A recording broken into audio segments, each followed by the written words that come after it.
Hello'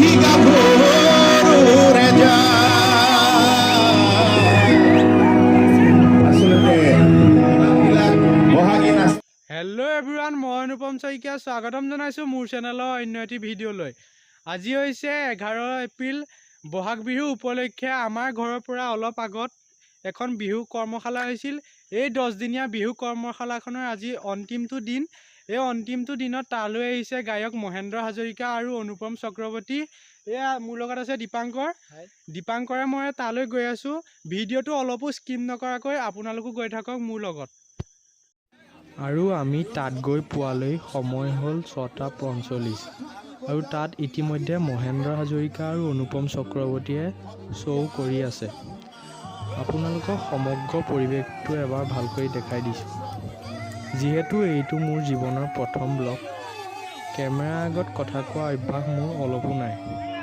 ভইচৰ কথানো কি ক'ম, বহুত বেয়া। চেষ্টা কৰিম আগলৈ ভাল ভাল ভিডিঅ' বনাই যাবলৈ। বাকী যি কি নহওক, মহেন্দ্ৰ হাজৰিকাই তাত আহি কেইবাটাও ভাল গান গাইছিল। তাৰে এটা সৰু ভিডিঅ' আপোনালোকলৈ আগবঢ়াইছোঁ। ভিডিঅ'টো অলপো স্কিপ নকৰাকৈ মোৰ লগতে আপোনালোকেও চাই থাকক।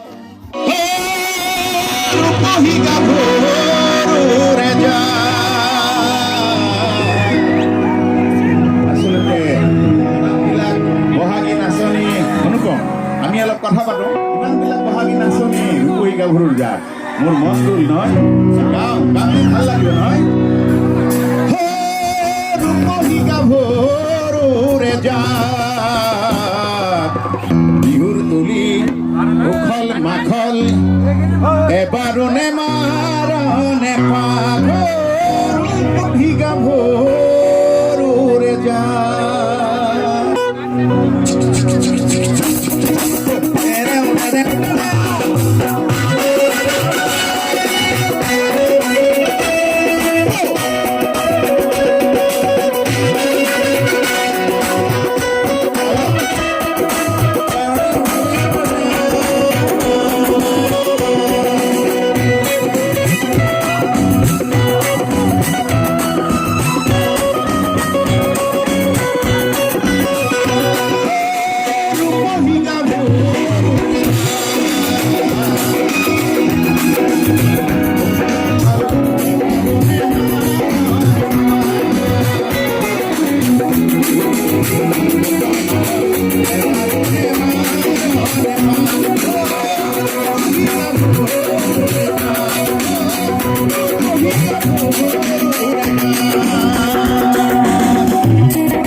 ভিডিঅ'টো আজিলৈ ইমানেই আছিল। যদি ভিডিঅ'টো চাই ভাল পালে লাইক কৰক, কমেণ্ট কৰক। যদি মোৰ চেনেললৈ নতুনকৈ আহিছে তেন্তে প্লিজ চেনেলটো ছাবস্ক্ৰাইব কৰক।